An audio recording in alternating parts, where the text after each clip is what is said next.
नमस्ते साथी तपाईँलाई स्वागत छ टेक संसारमा। आज भिडियोमा चाहिँ म तपाईँहरूलाई चाहिँ हामीले नेपालमा चाहिँ भर्चुअल भिसा कार्ड चाहिँ कसरी पाउन सक्छौँ, इन्टरनेसनल सर्भिसेसहरूको लागि पेमेन्ट गर्नको लागि भनेर देखाउन गइरहेको छु। अब त्यसको लागि चाहिँ मैले चाहिँ आज एप युज गर्नेवाला छु रेड डट पे भनेर। अब यसको बारेमा तपाईँहरूले आफै पनि रिसर्च गर्नुहोला। तपाईँलाई ट्रस्टेड लाग्यो भने मात्र चाहिँ यहाँ तपाईँहरूले प्रोसिड गर्नुहोला। अब मैले चाहिँ केही दिनदेखि चाहिँ युज गरिरहेको छु यो रेड डट पेको कार्ड चाहिँ र मेरो लागि चाहिँ सबै ठाउँमा चाहिँ राम्रै काम गरिरहेको छ यसले। सो अब तपाईँले चाहिँ भर्चुअल कार्डको लागि सबभन्दा पहिला त तपाईँले यो एप चाहिँ आफ्नो फोनमा चाहिँ इन्स्टल गर्नुपर्यो। यदि तपाईँ आइफोन युज गर्दै हुनुहुन्छ भने चाहिँ आइफोनको लागि पनि एप एभाइलेबल छ भने एन्ड्रोइडको लागि पनि एभाइलेबल छ। सो प्ले स्टोरबाट तपाईँले यो एप सर्च गरेर चाहिँ इन्स्टल गर्न सक्नुहुन्छ। मैले चाहिँ अलरेडी इन्स्टल गरिसकेको छु। सो अब चाहिँ ओपन गरौँ एपलाई। अब एप ओपन गरिसके पछाडि चाहिँ तपाईँहरूले चाहिँ यहाँ चाहिँ यदि अलरेडी एकाउन्ट छ भने चाहिँ इमेल एड्रेस हालेर नेक्स्ट गरेर लगइन गर्न पाइयो होइन। तर अहिले त हामी एकाउन्ट क्रिएट गर्नेवाला छौँ। सो त्यसको लागि चाहिँ भन्दा तल चाहिँ तपाईँले यहाँ साइन अप भनेर चाहिँ अप्सन देख्न सक्नुहुन्छ। तपाईँले यो साइन अप भन्ने अप्सनमा चाहिँ क्लिक गर्नुहोला। साइन अप भन्ने अप्सनमा क्लिक गरिसके पछाडि त्यस पछाडि चाहिँ तपाईँले आफ्नो यहाँ इमेल एड्रेस राख्नु पर्यो। अनि इमेल एड्रेस राखेर चाहिँ प्रोसिड गर्नुपर्ने हुन्छ। सो म पनि चाहिँ आफ्नो एउटा इमेल एड्रेस चाहिँ यहाँ राखिदिन्छु। ओके, सो तपाईँले आफ्नो इमेल एड्रेस राखिसके पछाडि चाहिँ यहाँ तल एउटा रेफरल कोड अप्सनल भनेर चाहिँ अप्सन दिइरहेको छ। अब यसमा चाहिँ ट्याप गर्नु होला। यसमा ट्याप गरेर चाहिँ रेफरल कोड चाहिँ युज गर्नु होला। किनकि रेफरल कोड चाहिँ युज गर्न चाहिँ नबिर्सिनु होला। किनकि तपाईँले रेफरल कोड युज गर्नुभयो भने $5 तपाईँले बोनस पाउनुहुन्छ। र यसमा यो कार्ड किन्नको लागि तपाईँलाई $10 लाग्छ। सो $5 बोनस युज गरेर तपाईँले $5 चाहिँ कार्ड किन्न पाउनुभयो। यदि तपाईँले बोनस पाउनु भएन भने चाहिँ टोटल तपाईँले $10 चाहिँ आफ्नै तर्फबाट चाहिँ हालेर कार्ड किन्नुपर्ने हुन्छ। सो त्यही भएर रेफरल कोड युज गर्न चाहिँ नबिर्सिनु होला। सो यहाँ रेफरल कोडमा क्लिक गरेपछि यहाँ बक्स खुल्छ। बक्समा चाहिँ तपाईँले मेरो रेफरल कोड राख्न सक्नुहुन्छ। र रेफरल कोड रहेको छ 4131E भनेर। सो तपाईँले यहीँ पनि स्क्रिनमा पनि देख्न सक्नुहुन्छ अथवा म स्क्रिनमा पनि कतै राखिदिन्छु र डिस्क्रिप्सनमा पनि यो रेफरल कोड चाहिँ राखिदिन्छु। अब यति गरिसके पछाडि चाहिँ अब यहाँ डनमा क्लिक गरिदिउँ। त्यस पछाडि यो टर्म एन्ड कन्डिसन यसलाई सिलेक्ट गरेर त्यस पछाडि तपाईँले अब नेक्स्टमा क्लिक गरिदिनु पर्ने हुन्छ। नेक्स्टमा क्लिक गरेपछि अब तपाईँको इमेलमा जुन इमेलबाट साइन अप गर्नुभएको छ त्यहाँ चाहिँ एउटा भेरिफिकेसन कोड आउँछ। त्यो भेरिफिकेसन कोड राखेर चाहिँ तपाईँले आफ्नो इमेल चाहिँ भेरिफाई गरिदिनु पर्ने हुन्छ। अब इमेल भेरिफाई भइसक्यो। त्यस पछाडि चाहिँ तपाईँले यहाँ चाहिँ एकाउन्टको लागि चाहिँ एउटा पासवर्ड क्रिएट गर्नुपर्ने हुन्छ। सो म यहाँ पासवर्ड क्रिएट गरिहाल्छु। ओके, सो मैले चाहिँ यहाँ पासवर्ड क्रिएट गरिसकेको छु। अब चाहिँ यहाँ साइन अपमा क्लिक गरिदिनु पर्ने हुन्छ।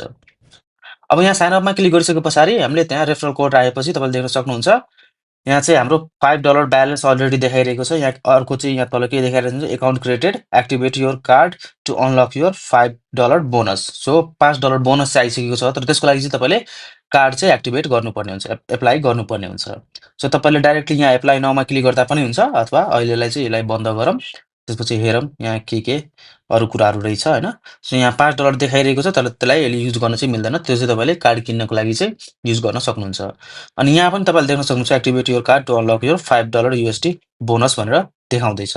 कार्डमा गइसके पछाडि अब तपाईँले देख्न सक्नुहुन्छ यहाँ भर्चुअल कार्डको लागि चाहिँ हामीले $10 चाहिँ तिर्नुपर्ने हुन्छ। जुनमा कि तपाईँले $5 चाहिँ बोनस पाउनु भएको छ। सो $5 मात्र एक्स्ट्रा तिर्नुपर्ने हुन्छ। तर कार्ड पाउनुभन्दा अगाडि चाहिँ केही भेरिफिकेसन्सहरू चाहिँ हामीले गर्नुपर्ने हुन्छ।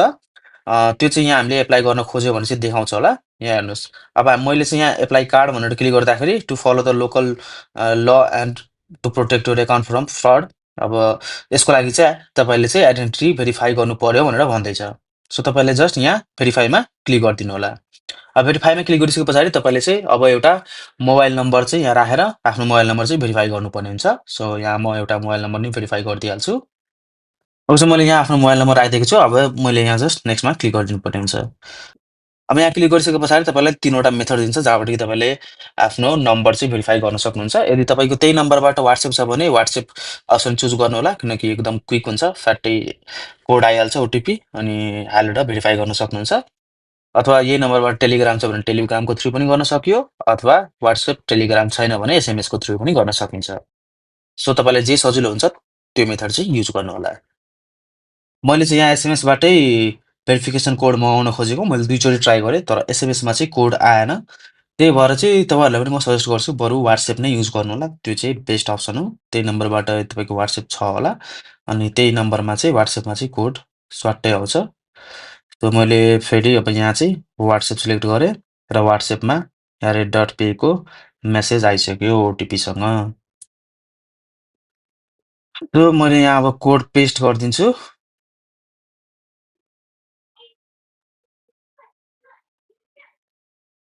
सो यहाँ अब कोड राखिसकेपछि नम्बर चाहिँ भेरिफाई भइसक्यो। त्यस पछाडि चाहिँ अब चाहिँ हामीले आफ्नो आइडेन्टिटी चाहिँ भेरिफाई गर्नुपर्ने हुन्छ। सो त्यसको लागि तपाईँले कन्ट्री सिलेक्ट गर्नुपर्ने हुन्छ। अलरेडी नेपाल सिलेक्टेड भएरै आउँछ। त जस्ट नेक्स्टमा क्लिक गरिदिनु होला।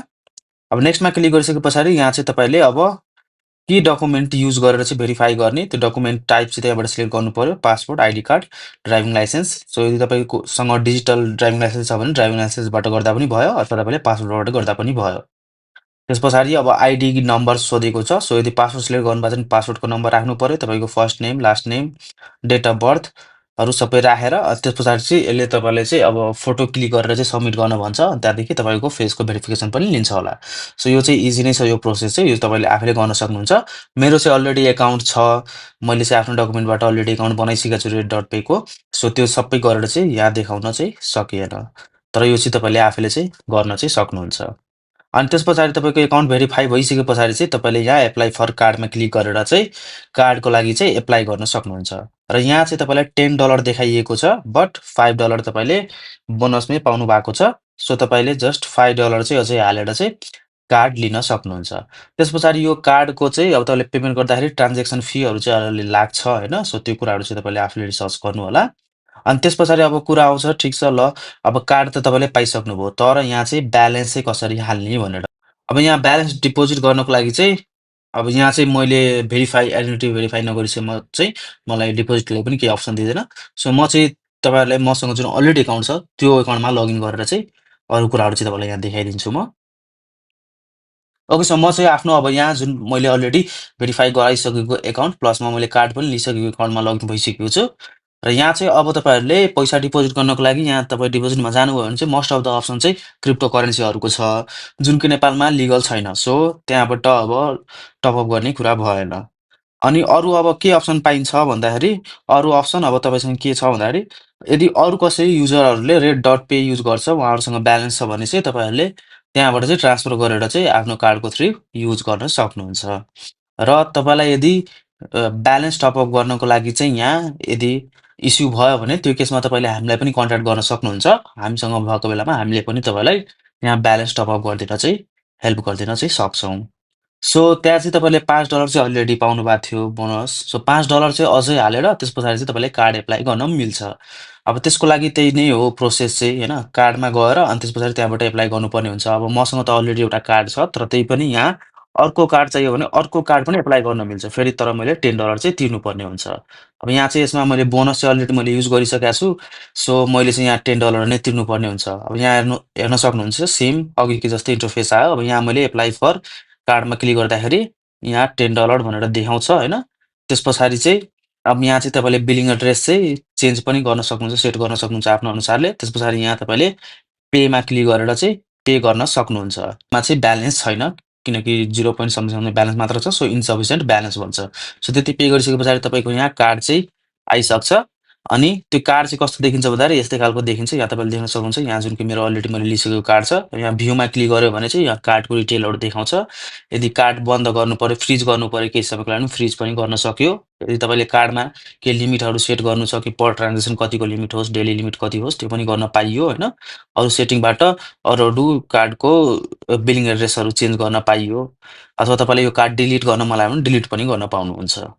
अनि त्यस पछाडि तपाईँले अब कार्डको थ्रु पेमेन्ट गरेको सबै ट्रान्जेक्सनहरू चाहिँ यहाँ तल देखाउँछ। मैले चाहिँ भर्खर यहाँ पेपलको थ्रु स्पोटिफाईको पेमेन्ट गराएको थिएँ, त्यो पनि यहाँ ट्रान्जेक्सनमा देखाइरहेको छ। सो यसरी नै सबै ट्रान्जेक्सनहरू चाहिँ यहाँ देखाउँछ।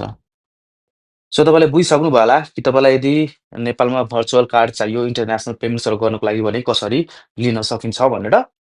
र बाँकी अब ब्यालेन्सको लागि अथवा एकाउन्ट क्रिएट गर्ने बेलामा केही इस्यु आयो भने तपाईँले हामीलाई मेसेज गर्न सक्नुहुन्छ। त्यसको लागि चाहिँ हामीले तल डिस्क्रिप्सनमा चाहिँ WhatsAppको नम्बर राखिदिएको छु, तपाईँले WhatsAppमा हामीलाई मेसेज गर्न सक्नुहुन्छ।